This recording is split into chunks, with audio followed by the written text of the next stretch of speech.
ஆண்டவரும் இரட்சகருமாய் இருக்கிற இயேசு கிறிஸ்துவின் நாமத்தினாலே உங்களை அன்போடு வாழ்த்துகிறேன்.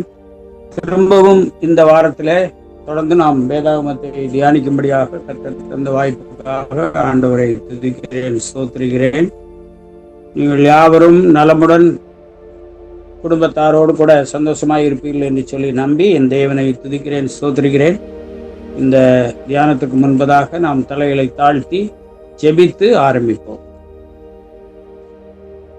அன்பும் கிருபையும் இரக்கம் நிறைந்த ஆண்டவரே, உம்மை துதிக்கிறோம், ஸ்தோத்திரிக்கிறோம். இந்த வேத பாட வகுப்பிலே ஆண்டவரே, நாங்கள் உம்மை இன்னும் அதிகமாய் ஆழமாய் கற்றுக்கொள்ளும்படியாக கர்த்தர் எங்களோடு கூட பேசி உம்முடைய சத்தியத்தை விளங்க பண்ண வேண்டும் என்று நாங்கள் உம்முடைய சமூகத்திலே கெஞ்சுகிறோம். எங்களுக்கு ஒன்றும் தெரியாது, ஞானத்தை தாரும், கிருபைக்குள்ளாக மறைத்துக் கொள்ளும். உம்மை முற்றிலுமாக ஆண்டவரே நாங்கள் ஆண்டவரே மகிமைப்படுத்த தேவன் இறக்கம். இந்த நாளிலே தியானிக்க இருக்கிற 8, 9, 10 ஆதியாகமத்தில் இருக்கக்கூடிய அதிகாரங்களை நாங்கள் தியானிக்கும் போது தேவன் தாமே எங்களோடு கூட இடைபடும்படியாக உண்மை நோக்கி நாங்கள் செபிக்கிறோம். கலந்து கொள்ளுகிற எல்லாரையும் கலந்து கொள்ளும்படியாக கர்த்தர் ஊக்குவிக்கும்படியாக நாங்கள் நோக்கி பார்க்கிறோம். ஆண்டவரே, இந்த வேதவாட வகுப்பில் இருக்கிறவர்களை தேவன் அபரிதமாய் ஆசீர்வதியும் மறைத்துக் கொள்ளும். இயேசு கிறிஸ்துவின் இன்ப நாமத்தில் ஜெபிக்கிறோம், ஜீவனுள்ள நல்ல பிதாவே, ஆமென். மறுபடியுமாக உங்களை வாழ்த்துவதிலே நான் மிகவும் மகிழ்ச்சி அடைகின்றேன்.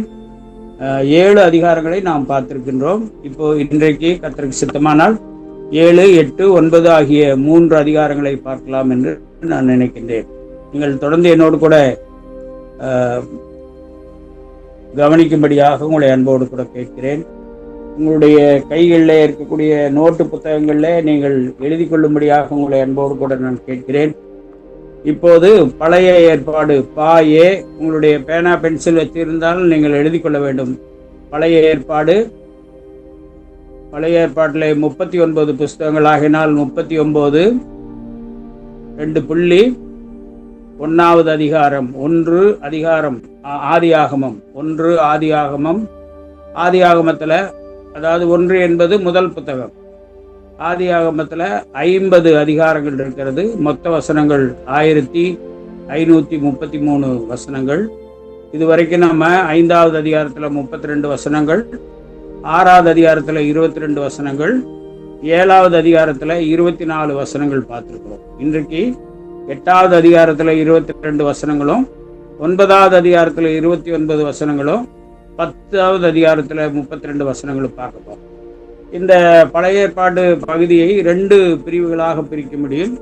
1 முதல் 11 அதிகாரங்கள் ஒரு பகுதியாகவும், 12 முதல் 50 அதிகாரங்கள் இன்னொரு பிரிவாகவும் நாம் பிரிக்கலாம். இந்த வாரத்தில் ஒருவேளை 10வது அதிகாரம் முடிச்சோம்னா முதல் பகுதியில் ஏறத்தாழ நாம் முடிக்கிற அளவுக்கு கர்த்தர் கிருபை செய்வார் என்று சொல்லி நான் நம்புகிறேன். கர்த்தர் உங்களை ஆசீர்வதிப்பார். இந்த 8வது அதிகாரத்தில் பார்க்கும்போது இதுக்கு ஒரு தலைப்பு கொடுக்கணும் அப்படின்னா, நமது தேவன் புதிதானவைகளை செய்து முடிக்கும் தேவன் என்ற தலைப்பை நாம் கொடுக்கலாம். நமது தேவன் புதிதானவைகளை செய்து முடிக்கிற தேவன் என்ற தலைப்பை நாம் கொடுக்கலாம். இந்த 8வது அதிகாரத்தை ஒரு 5 பிரிவுகளாக பிரிக்கலாம். முதலாவது, தேவன் நம்மை நினைத்தருளுவார், வசனம் 1. 2வது பகுதி, தேவன் தமது உலகத்தை புதிய உலகமாக உருவாக்குகிறார், 2-14 வசனங்கள். 3வது பகுதி, தேவன் தம்மை விசுவாசித்தவர்களுக்கு பதில் அளிக்கிறார், 3வது பகுதி. வசனம் 15-19 வரைக்கும். 4வது பகுதி, தேவன் தம்மை ஆராதிப்பவர்களை, முதல்ல விசுவாசித்தவர்களை, 4வது ஆராதிப்பவர்களை நேசிக்கிறார், அது வசனம் 20வது வசனம். 5வது பகுதி, தேவன் தாமே இயற்கைக்கு ஆதரவாக வாக்களிக்கிறார் என்பது, அது 21வது வசனத்திலிருந்து 23வது வசனம் வரைக்கும். ஆக இந்த அதிகாரத்தில் எத்தனை வசனங்கள் இருக்கிறது?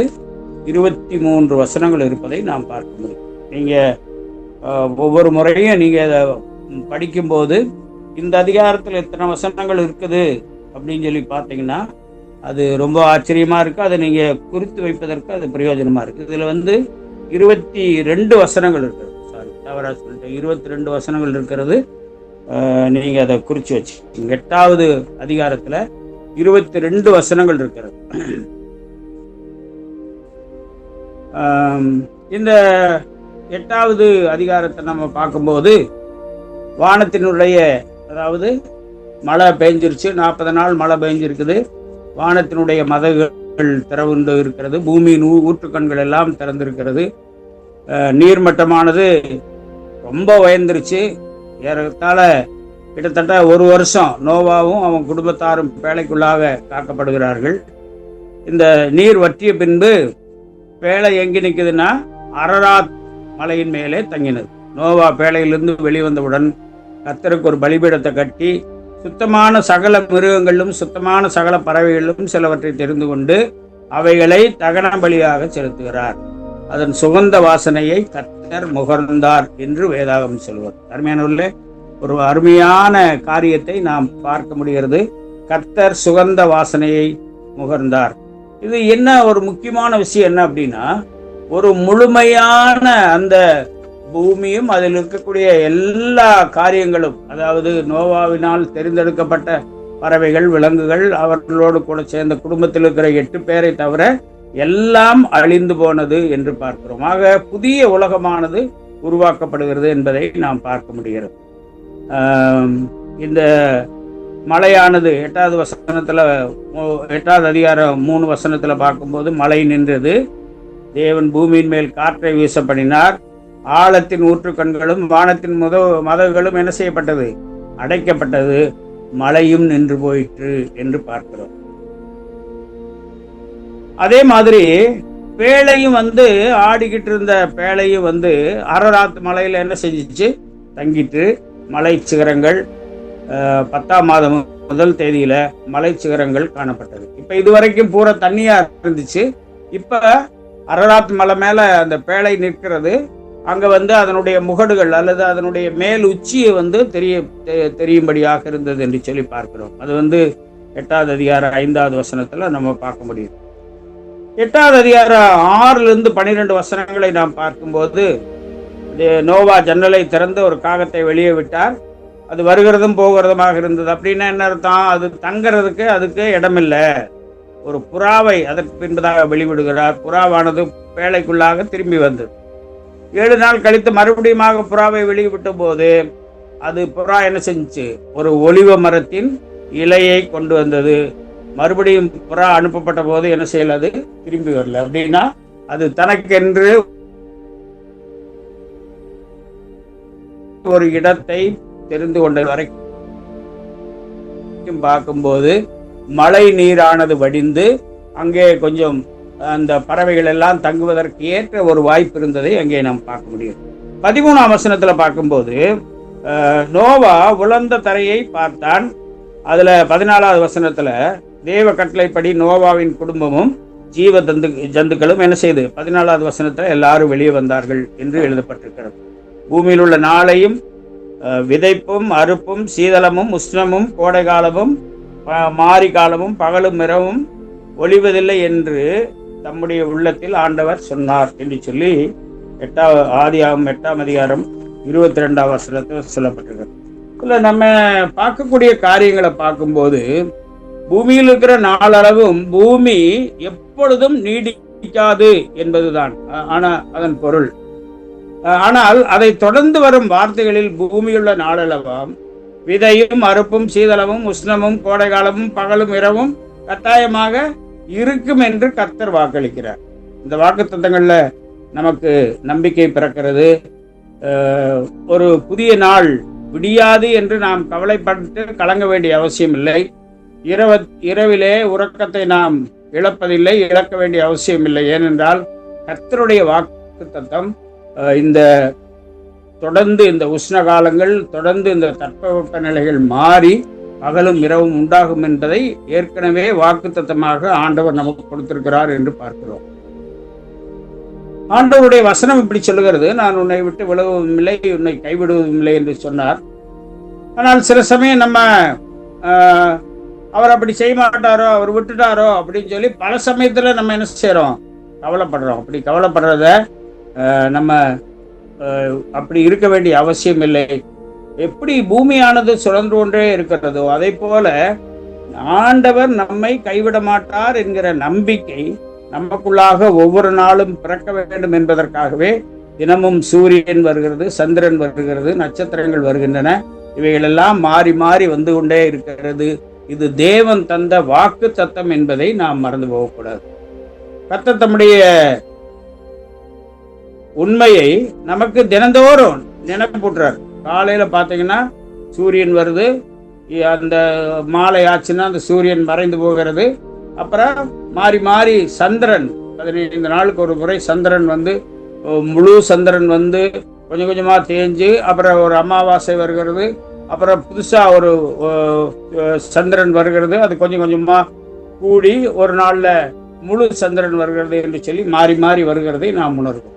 மறுபடியுமா நான் உங்களுக்கு அன்போடு ஞாபகப்படுத்த விரும்புகிறேன். கர்த்தர் நமக்கு வாக்கு செய்ததை, வாக்கு கொடுத்ததை இதுவரைக்கும் பாதுகாத்து கொண்டே வருகிறார் என்பதை நாம் மறக்கக்கூடாது. கர்த்தர் நமக்கு தந்த காரியங்களை தன்னிலே நினைவு கூறுகிற ஆண்டவராக இருக்கிறார். இதுல சில கேள்விகளை நம்ம கேட்கணும். அப்படின்னா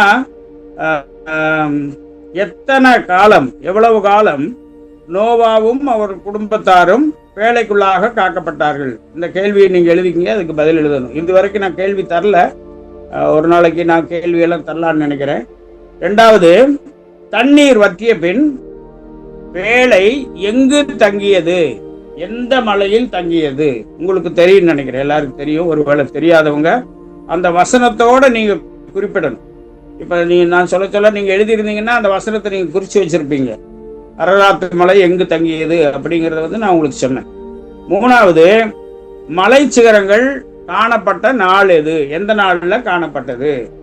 நாலாவது கேள்வி, விதைப்பும் அறுப்பும் சீதளமும் உஷ்ணமும் கோடை காலமும் பகலும் இருக்கும் என்று கர்த்தர் எதுவரைக்கும் என்று தேவன் வாக்களிக்கிறார்?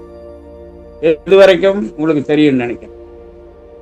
ஐந்தாவது கேள்வி, கர்த்தரின் வாக்கு தத்தங்கள் நிறைவேறுவதை நாம் எப்படி உணர்ந்து எந்த காரியங்களின் மூலமாக, எந்த செயல்களின் மூலமாக நாம் உணர்ந்து கொள்ள முடியும் என்ற கேள்வியும் நமக்கு தெரியும். அதுக்கு பதிலும் நம்ம சொல்லணும். ஆக 8வது அதிகாரத்துல மழை பெய்து நின்று எதெல்லாம் நடந்துச்சு, ஆண்டவருடைய வாக்கு தத்தம் என்ன என்பதை நாம் பார்த்தோம். அதுக்கடுத்து 9வது அதிகாரத்துக்குள்ளாக நாம் கடந்து செல்லும் போது இந்த அதிகாரத்துக்கு ஒரு தலைப்பு கொடுக்கணும்னா இப்படி கொடுக்கலாம்: ஜலப்பிரயத்திற்கு பின்பு நோவாவின் குடும்ப வாழ்க்கை எப்படி இருந்தது, அல்லது ஜலப்பிரளயத்துக்கு பின்பு நோவாவின் குடும்ப வாழ்க்கை என்ற தலைப்பை நாம் கொடுக்கலாம். 9ஆம் அதிகாரத்தை நம்ம பார்த்தோம்னா அதுல ஆண்டவர் நோவாவையும் அவருடைய குடும்பத்தையும் ஆசீர்வதிக்க ஆரம்பிப்பதை நாம் பார்க்க முடியும். முதல் வசனத்தை எடுத்துக்கிட்டா அதுல நோவாவையும் அவன் குமாரரையும் ஆசீர்வதித்து நீங்கள் பலுகி பெருகி பூமியை நிரப்புங்கள் என்றார்.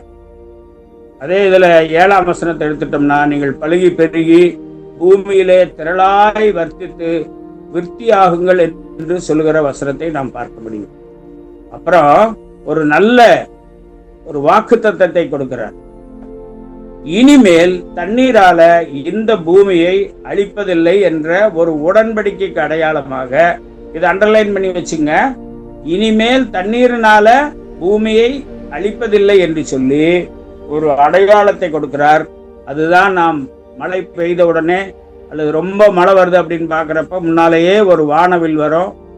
ஆண்டவர் நமக்கு கொடுக்கிற ஒரு வாக்கு தத்தம் அல்லது பயத்தை நீக்குகிற ஒரு வாக்கு தத்தம் அப்படிங்கிறது, ஏற்கனவே பூமியை தண்ணீரால் அழித்தார் என்பது இனி இல்லை என்பதை விளக்கும்படியாக, அதற்கு ஆதாரமாக தேவன் தந்த உடன்படிக்கையை நாம் நினைவு கூறும்படியாக அந்த வானவில்லை பார்க்கிறோம். வானவில்லை பார்க்கும்போது நமக்கு மிகுந்த சந்தோஷம் உண்டாகிறது. அதனுடைய கலர்கள், விப்ஜியார் என்ற அந்த கலர்களை நாம் நினைத்து பார்க்கும்போது violet, indigo, blue, green, yellow, orange, red என்று சொல்லி அந்த வரிசையாக அந்த நிலையில இருக்கக்கூடிய அந்த வண்ணங்களை பார்க்கும்போது நமக்கு மிகுந்த சந்தோஷமாக இருக்கும். ஆக ஆண்டவர் இந்த பூமியின் மேல் இருக்கக்கூடிய மாம்சமான யாவருக்கும் கொடுத்த ஒரு உடன்படிக்கை தான் இந்த வானவில் என்று சொல்லி நாம் பார்க்கிறோம். நோவாவோடு கொடுத்த அதே உடன்படிக்கை நமக்கும் அது அடையாளமாக இருக்கிறது என்பதை நாம் மறந்து போகக்கூடாது. ஆண்டவருக்கு நாம் நன்றி சொல்ல வேண்டும். இந்த அதிகாரத்தை நாம் மறுபடியும் 5 பிரிவுகளாக பிரிக்கலாம். ஒன்று, நோவாவின் குடும்பத்தை தேவன் பலுகி பெருக பண்ணினார். 1-7 வசனங்கள்.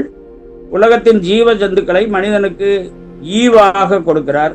2 அது மறுபடியும் 7 வசனங்கள் மறுபடியும் நாம் பார்க்க முடிகிறது. நீங்க அந்த அதிகாரத்தை எடுத்துக்கிட்டீங்கன்னா தெரியும். 9ஆம் அதிகாரத்தை எடுத்துக்கிட்டீங்கன்னா அதுல இப்படியா சொல்லப்பட்டிருக்கிறது: தேவன் நோவாவையும் அவன் குமாரரையும் ஆசீர்வதித்து நீங்கள் பலுகி பெருகி பூமியை நிரப்புங்கள் அப்படிங்கிறாரு.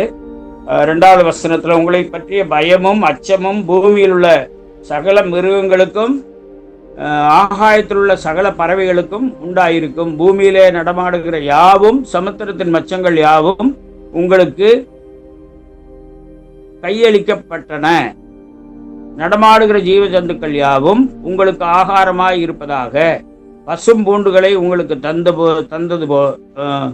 தந்தது போல அவைகள் எல்லாவற்றையும் உங்களுக்கு தந்தேன். மாம்சத்தை அதன் உயிராகிய இரத்தத்தோடே புசிக்க வேண்டாம் என்று சொல்லி இந்த காரியங்களை சொல்லுகிறதை நாம் பார்க்கிறோம். 7ஆம் வசனம் வரைக்கும். 8ஆம் வசனத்துல பாத்தீங்கன்னா, பின்னும் தேவன் நோவாவையும் அவன் குமாரரையும் நோக்கி, நான் உங்களோடும் உங்களுக்கு பின்வரும் உங்கள் சந்ததியோடும் என்று சொல்லி நிறைய காரியங்களை அங்க சொல்றதை பார்க்கிறோம். இனி மாம்சமானவைகள் எல்லாம் ஜலப்பிரயத்தினால் சங்கரிக்கப்படுவது இல்லை அப்படிங்கிறாரு. 12ஆம் வசனத்துல, அன்றியும் தேவன் எனக்கும் உங்களுக்கும் உங்களிடத்தில் இருக்கும் சகல ஜீவ ஜந்துக்களுக்கும் நித்திய தலைமுறைகளுக்கென்று நான் செய்கிற உடன்படிக்கையின் அடையாளமாக நான் என் வில்லை மேகத்தில் வைத்தேன். அது எனக்கும் பூமிக்கும் உண்டான உடன்படிக்கைக்கு அடையாளமாக இருக்கும் என்று சொல்லி அங்கே இருக்கிறதை நாம் பார்க்க முடிகிறது. ஆக ஜீவ ஜந்துக்களை மனிதனுக்கு ஈவாக கொடுக்கிறது. 2வது பகுதியில புதிய உடன்படிக்கை வானவில் தரக்கூடியது 8வது அதிகாரத்துல 17வது வசனம். 4வது பகுதி 18வது வசனம் 23வது வசனம் நோவாவின் குடும்பத்துல ஒரு துக்கம் ஆரம்பிக்கிறதை நாம் பார்க்க முடியும். அது என்னன்னு சொல்லி நம்ம வாசிச்சு பார்த்தோம்னா,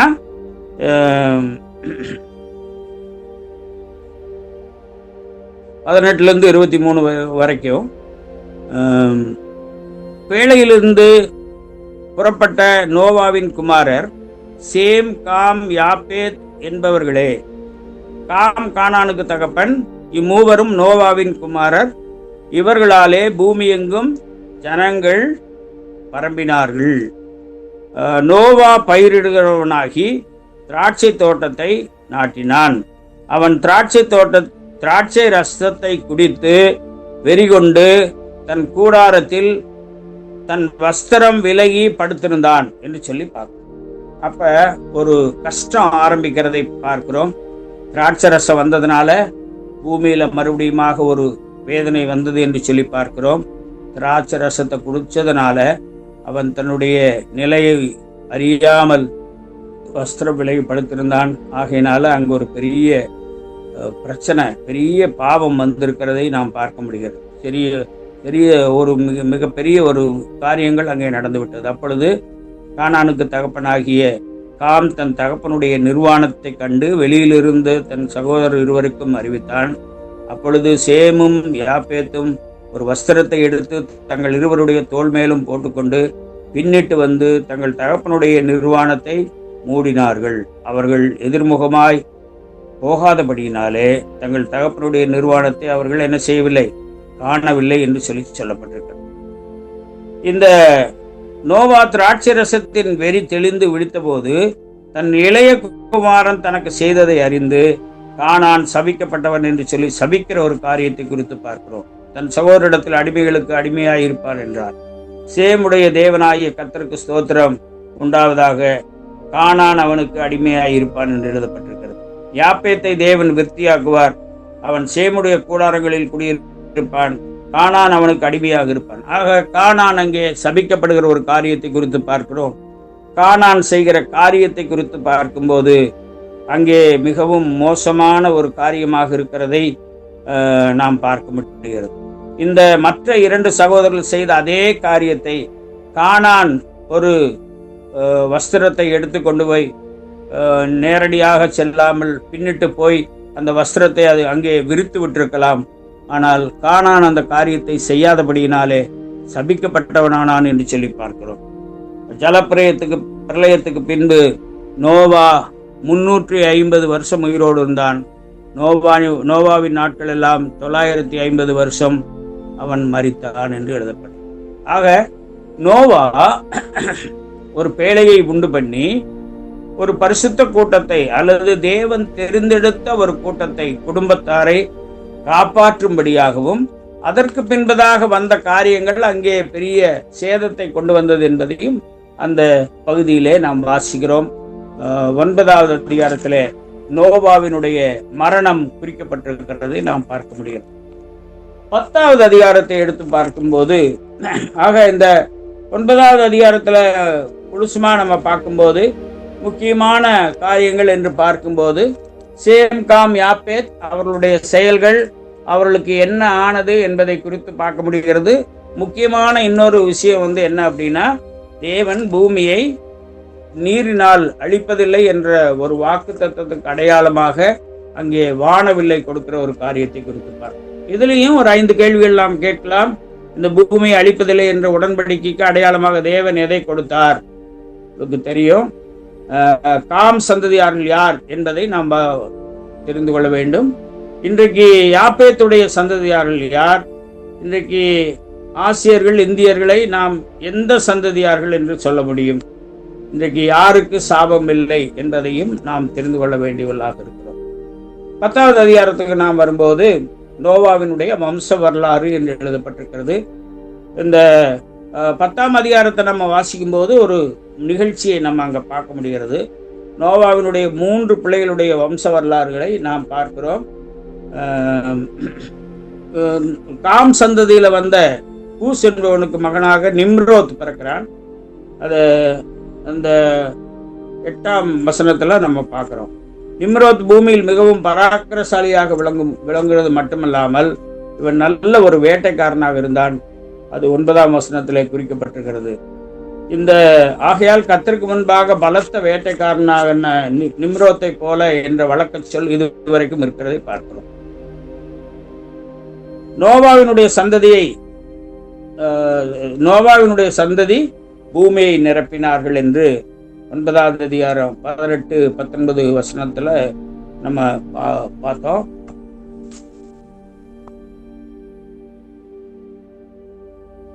நீங்க அந்த வசனத்தை பார்க்கும்போது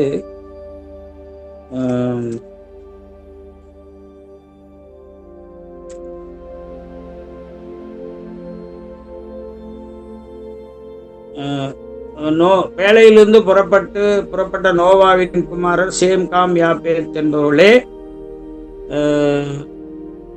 காம் கானானுக்கு தகப்பனானான்.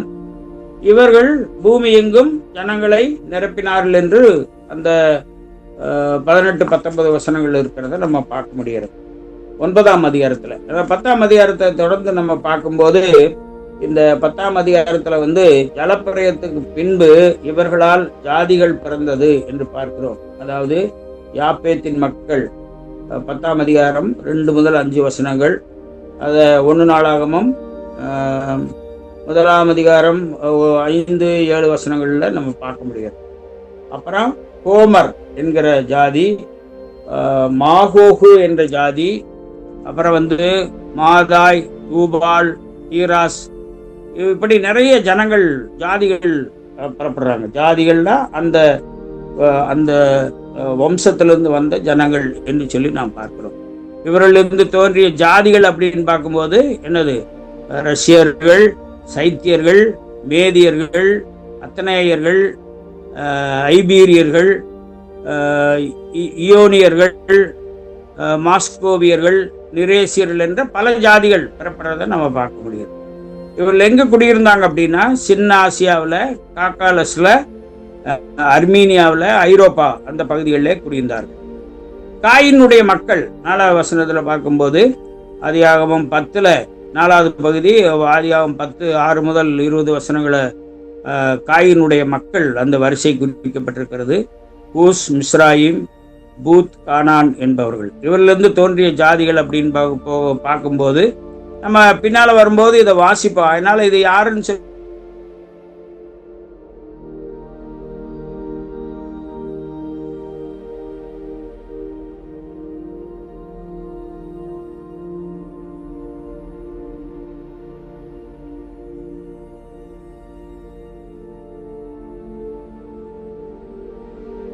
பார்க்க முடியாது.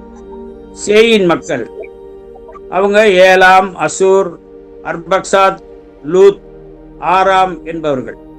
அவங்களிருந்து வந்த ஜாதிகள் அப்படின்னு பார்க்கும்போது நம்ம வாசிக்கிறோம் பெர்சியர்கள், அசீரியர்கள், கல்தேயர்கள், எபிரேயர்கள், மீதியானியர், அர்மீனியர், சீரியர்கள். நம்ம பின்னால வரும்போது இந்த நிறைய பேர்களை நம்ம வாசிப்போம். அப்ப நம்ம இதை சின்னதா கொஞ்சம் ஞாபகத்தில் வச்சிட்டோம்னா இவங்கெல்லாம் எந்த இனத்திலிருந்து வந்தவர்கள் என்பதை நாம் புரிந்து கொள்ள முடியும். இவர்கள் குடியிருந்த இடங்கள் அப்படின்னு பார்க்கும்போது அசீரியா, சீரியா, பெர்சியா, வட அரேபியா, மெசபத்தோமியா என்று நாம் பார்க்கிறோம். இதெல்லாம் பின்னால நான் உங்களுக்கு நோட்ஸ் தர்றேன், அதை நீங்க படிச்சுக்கலாம். ஒருவேளை உடனடியாக நீங்க மனசுல இதை வைக்க முடியாட்டியும் கூட இதை தெரிந்து கொள்வது நல்லது. 9ஆம் அதிகாரத்தில் கேள்விகள்னு பார்க்கும்போது நிம்ரோத் எப்படிப்பட்டவனாக இருந்தான், அவன் மூலமாக உருவான தேசம் எது, முதல் கேள்வி. இரண்டாவது, யாப்பேத்தின் மக்கள் யார் யார், யாப்பேத்தின் மக்கள் இருந்து தோன்றிய ஜாதிகள் யார் யார், காமின் மக்கள் யார் யார், அவர்களிருந்து தோன்றிய ஜாதிகள் யார் யார், சேயின் மக்கள் யார் யார், அவர்களிருந்து தோன்றிய ஜாதிகள் யார். இந்த கேள்வியெல்லாம் பார்த்தீங்கன்னா நான் சொல்ற கேள்விகளையே நீங்க எழுத வேண்டிய அவசியம் இல்லை, நீங்களா கேள்வியை உருவாக்கிக்கலாம். இப்போ உதாரணத்துக்கு ஒரு கேள்வி உருவாக்கணும் அப்படின்னா யாப்பேத்தின் மக்கள் யார் யார் அப்படின்னு ஒரு கேள்வி கேட்கலாம். அப்புறம் காமின் மக்கள் யார் யார், இவர்கள் எந்த தேசத்திலிருந்து, அவர்களிருந்து தோன்றிய ஜாதிகள் யார், எத்தியோப்பியர்கள், லிபியர்கள், எகிப்தியர், கானானியர்கள். அவர்கள் குடியிருந்த தேசம் அது, எத்தியோப்பியர்கள் எங்க இருந்தாங்க, ஆப்பிரிக்காவில் இருந்தாங்க அப்படிங்கிற காரியம். ஆக இந்த கேள்விகளை கேட்டு இன்னும் கொஞ்சம் கூடுதலா நம்மை புரிந்து கொள்வதற்கு, நாம் ஆழமாய் புரிந்து கொள்வதற்கு அது உதவியாக இருக்கும் என்று சொல்லி நம்புகிறேன். இதோட இந்த 10 அதிகாரங்கள் முடிகிறது. இது சுருக்கமா உங்களுக்கு சொல்லியிருக்கிறேன். இது ஜஸ்ட் இன்ஃபர்மேஷன் தெரிஞ்சுக்க வேண்டியது. நாம் செபித்து முடிக்கலாம். அன்புள்ள ஆண்டவரே, ஸ்தோத்திரம். இந்த நாளிலே ஆண்டவரே, உங்களுடைய வேத பாடங்களை கற்றுக்கொள்ள தேவன் பாராட்டின கிருபைகளுக்காக நன்றி. ஆண்டவரே, இதை கற்றுக்கொள்கிறவர்கள் உமக்கிலே வாழ, உம்மை பற்றிக்கொள்ள, ஆழமாய் அறிந்து வேதத்தினுடைய ரகசியங்களை புரிந்து கொள்ள உதவி தொடர்ந்து காத்துக்கொள்ளும், நடத்தும். இயேசுவின் நாமத்தில் ஜெபிக்கிறோம் ஜீவனுள்ள நல்ல பிதாவே, ஆமென்.